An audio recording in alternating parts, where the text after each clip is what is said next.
تصور کریں ایک ایسی سرزمین جہاں فارسی سلطنت اپنے عروج پر ہے، لیکن اندر ہی اندر تخت کی جنگ سلگ رہی ہے۔ ایک بھائی سائرس دی ینگر جس کی آنکھوں میں تخت کا خواب ہے، اور دوسرا اردشیر دوم جو پہلے ہی تخت پر بیٹھا ہے۔ ایک خفیہ لشکر تیار ہوتا ہے اور ان کے ساتھ آتے ہیں 10,000 تربیت یافتہ دلیر یونانی سپاہی، جنہیں حقیقت کا علم ہی نہیں کہ وہ کس جہنم میں قدم رکھ رہے ہیں۔ یہ ہے کناکسا کی جنگ، ایک ایسی خون ریز جنگ جہاں بھائی بھائی کے خلاف تلوار کھینچتے ہیں اور غیر ملکی فوج ایک اندیکھی سرزمین میں اپنے لیے راہ تلاش کرتی ہے۔ جب سائرس مارا جاتا ہے تب یونانی فوج تنہا رہ جاتی ہے، دشمن کے بیچوں بیچ، نہ کوئی راہبر، نہ راستہ، نہ واپسی کی امید۔ لیکن پھر ابھرتا ہے ایک سپاہی، ایک فلسفی، زینوفون۔ شروع ہوتا ہے ایک ایسا سفر جو تاریخ کی سب سے خطرناک فوجی واپسی کہلاتی ہے، مارچ آف دی 10,000۔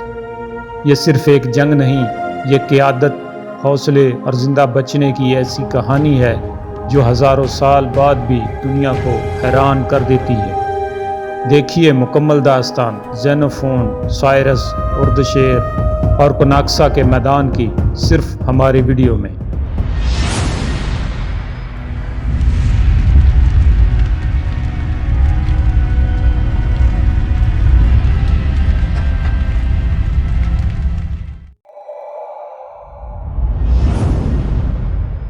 زینوفون کی انابیسس نثری داستان 7 کتابوں پر مشتمل یونانی کرائے کے سپاہیوں کی کہانی ہے جو سائرس دی ینگر کے لیے اپنے بھائی آرٹازرکسیس دوم سے فارسی تخت پر قبضہ کرنے کی کوشش میں لڑے تھے۔ اس میں کرائے کے فوجیوں کے لمبے سفر 10,000 کا مارچ کا ایک مشہور بیان ہے جو 401 قبل مسیح میں لڑی گئی کناکسا کی جنگ میں سائرس کی شکست کے بعد بابل کے قریب سے یوکسین بحیرہ اسود تک ہے۔ زینوفون جو ایک کرائے کے سپاہی کی حیثیت میں اس یونانی فوج کے ساتھ گیا تھا، ان کی کامیاب پسپائی کا حال بیان کرتا ہے۔ زینوفون ایک یونانی مورخ تھا، اس نے بعد ازاں جو تاریخ مرتب کی اس میں اس واقعہ کو خاص اہمیت دی۔ اس داخلی ایرانی جنگ میں اسپارٹا نے معاہدہ صلح کو بالائے طاق رکھ کر باغی شہزادے کی مدد کی، جس کی وجہ سے اسپارٹا اور ایران کے درمیان معاہدہ صلح ٹوٹ گیا۔ اس پر اسپارٹا کے حریف ایتھنز نے ایرانیوں کی طرف دوستی کا ہاتھ بڑھایا اور اپنی بحریہ ایرانی بحریہ میں شامل کر دی۔ اہل اسپارٹا کو جب کوئی چارہ کار نظر نہ آیا تو انہوں نے ایران سے پھر مصالحت کر لی۔ کنیکسا کی جنگ 401 قبل مسیح کے موسم گرما کے آخر میں فارسی بادشاہ آرٹازرکسیس دوم اور اس کے بھائی سائرس دی ینگر یعنی کوروش اصغر کے درمیان اچیمینڈیٹ یا ہخامنشی تخت حاصل کرنے کے لیے لڑی گئی۔ سائرس کی بغاوت کی یہ عظیم جنگ بابل کے شمال میں 70 کلومیٹر دور فرات کے بائیں کنارے کناکسا کے مقام پر ہوئی۔ یونانی کرائے کے سپاہیوں اور سائرس کی فارسی فوجوں کے باہمی اتحاد سے ہونے والی اس جنگ میں کامیابی کے باوجود جنگ کا نتیجہ تخت پر بیٹھنے والے کے دعوے دار کی موت کے ساتھ اتحاد کی شکست کے ساتھ ہوا۔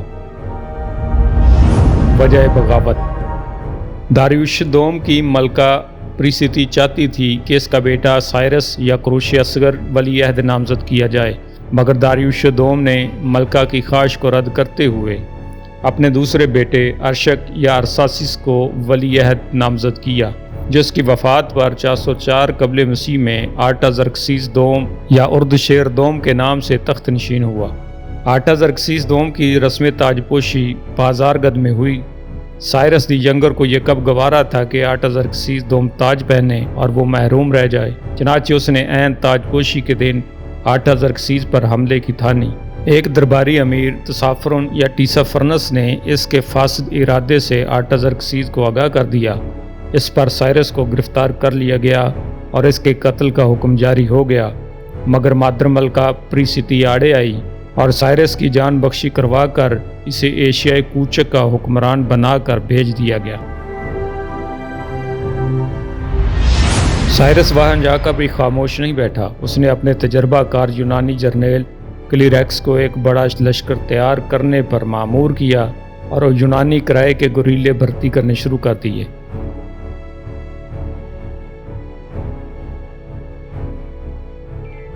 سائرس اصغر کی غیر معمولی فوجی تیاریوں کو دیکھ کر اس مرتبہ بھی ٹیسافرنس نے بادشاہ کو خبردار کیا۔ ادھر سائرس بھی اپنے لشکر کے ساتھ شام کے حکمران امرکوما پر حملہ کرنے کے بہانے نکلا۔ جب اس کی فوج کو پتہ چلا کہ اس کا ارادہ شہنشاہ ایران سے لڑنے کا ہے تو فوج میں بد دلی پھیل گئی، مگر سائرس نے زر و مال کی ترغیب سے انہیں آگے بڑھنے پر آمادہ کر لیا۔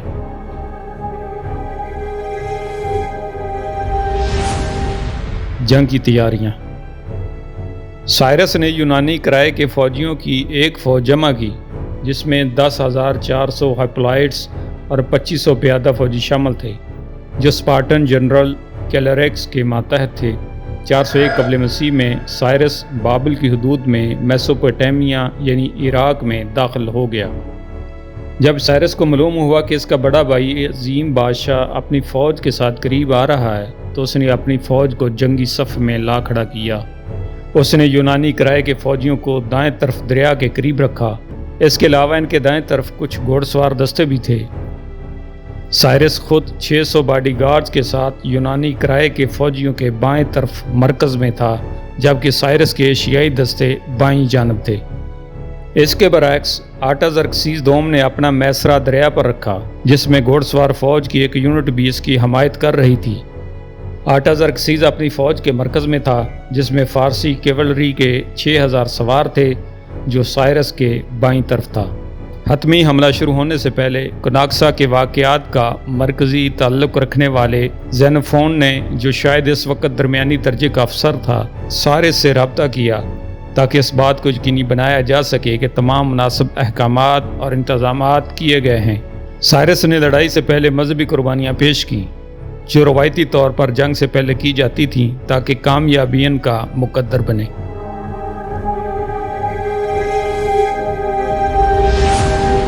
جنگ۔ سائرس کے دائیں طرف تعینات یونانیوں نے آرٹازرکسیس کی فوج کے بائیں حصے پر حلہ بولا، جس نے ان کی صفیں توڑ کر رکھ دیں اور ان کو تتر بتر کر دیا۔ تاہم فارسی دائیں طرف آرٹازرکسیس کی فوج اور سائرس کے درمیان لڑائی کہیں زیادہ مشکل اور طویل تھی۔ سائرس کے ایک وفادار جو اس کے بھائی آرٹازرکسیس کا ذاتی محافظ تھا نے آرٹازرکسیس کو ایک برچھی سے مار ڈالا، جسے دیکھ کر باغیوں نے پسپائی اختیار کی۔ برچھا پھینکنے والا وہ شخص میتھریڈیٹس کے نام سے جانا جاتا تھا۔ اسے بھی بعد میں سفاکیت سے سزائے موت دے دی گئی، کیونکہ ایک جشن کی دعوت میں نشے میں آ کر اس نے آرٹازرکسیس کے قتل کے واقعے کے بارے میں شیخی ماری اور آرٹازرکسیس کو ناراض کیا، جو ابتدا میں اس کا شکر گزار تھا اور اسے بھرپور انعام دیا گیا تھا۔ صرف یونانی کرائے کے فوجی جنہوں نے سائرس کی موت کی خبر نہیں سنی تھی اور وہ بھاری ہتھیاروں سے لیس تھے، ثابت قدم رہے۔ کلیریکس نے آرٹازرکسیس کی فوج کے بہت بڑے دائیں بازو کے خلاف پیش قدمی کی اور اسے پسپا کر دیا۔ دریں اثنا آرٹازرکسیس کے فوجیوں نے یونانی چھاؤنی پر قبضہ کر لیا اور ان کے کھانے کا سامان تباہ کر دیا۔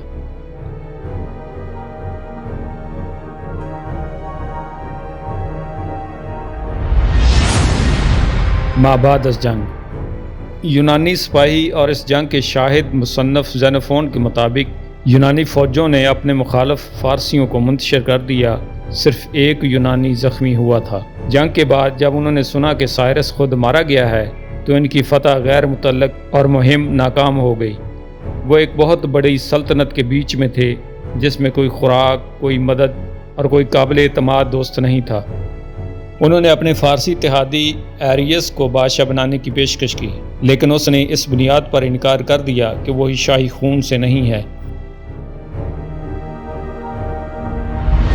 اب یونانیوں نے اپنی خدمات ٹیسافرنس کو پیش کی، جو آرٹازرکسیس کے ایک سرکردہ صوبیدار تھے، لیکن اس کی ہتھیار ڈالنے کی شرط سے یونانیوں نے انکار کر دیا۔ ٹیسافرنس کے سامنے یہ بڑی فوج ایک مسئلہ تھی جسے وہ آمنے سامنے حملے سے شکست نہیں دے سکتا تھا، اس لیے اس نے انہیں کھانا فراہم کیا اور ایک طویل انتظار کے بعد انہیں شمال کی طرف اپنے صوبے کی طرف لے گیا۔ اسی دوران ایریس اور اس کے فوجی دستوں کو ان یونانیوں سے الگ کر دیا گیا۔ اب دھوکے سے ٹیسافرنس نے یونانی اعلی افسروں کے اعزاز میں ایک دعوت کا اہتمام کیا۔ ٹیسافرنس کی دعوت کو قبول کر لیا گیا۔ دعوت کے دوران ان کو دھوکے سے قیدی بنا لیا گیا۔ بعد میں ان سب کو بادشاہ کے پاس لے جایا گیا اور وہاں ان کا سر قلم کر دیا گیا۔ یونانیوں نے اب اپنے نئے افسروں کا انتخاب کیا اور بحیرہ اسود کی طرف، شمال کی طرف کوڈوین اور آرمینیا سے ہوتے ہوئے ساحل پر آباد یونانی کالونیوں تک پہنچنے کے لیے روانہ ہوئے۔ ان کی حتمی تعداد 10,000 بتائی جاتی ہے۔ زینوفون کی 10,000 کی فوج کا سفر نامہ۔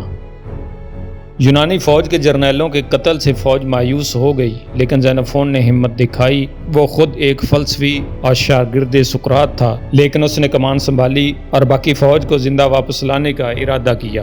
زینوفون اور اس کی فوج نے جنوب سے شمال کا رخ کیا تاکہ بحیرہ اسود تک پہنچا جا سکے۔ یہ سفر تقریباً 1600 کلومیٹر پر محیط تھا اور اس دوران ان کا سامنا ہوا دشمن قبائل سے، شدید سردی اور برف سے، خوراک کی قلت، دھوکہ دہی اور راستے کی لا علمی، پہاڑوں اور دریاؤں سے گزرنے کی مشکلات سے۔ تھلاسا یعنی سمندر۔ کئی مہینوں بعد جب یونانی فوج نے بحیرہ اسود کو دیکھا تو خوشی سے چلا اٹھے، تھلاسا۔ یونانی زبان میں اس کا مطلب تھا سمندر، کہ وہ اب یونانی زمین کے قریب آ چکے ہیں اور بچ جانے کی امید پیدا ہو چکی ہے۔ اس کے بعد زینوفون نے اپنی فوج کو واپس یونان پہنچایا، حالانکہ راستے میں کئی مقامی حکمرانوں اور سپہ سالاروں سے لڑائیاں بھی ہوئیں۔ بالآخر وہ اپنی قوم کے علاقے تک پہنچنے میں کامیاب ہو گئے۔ حرف آخر۔ سائرس کی ہمت اور قابلیت کی یونانیوں نے، خاص طور پر تاریخ دان زینوفون کی طرف سے بہت تعریف کی گئی، جو کہ یونانی کرائے کے فوجیوں میں سے ایک تھا جس نے اپنی اینابیسز میں یونانی پسپائی کی تاریخ لکھی۔ لیکن اچیمینائڈز کے نقطہ نظر سے سائرس ایک غدار تھا جس نے اپنے مقاصد حاصل کرنے کے لیے دشمن یونانیوں کو سلطنت پر حملہ کرنے کے لیے استعمال کیا۔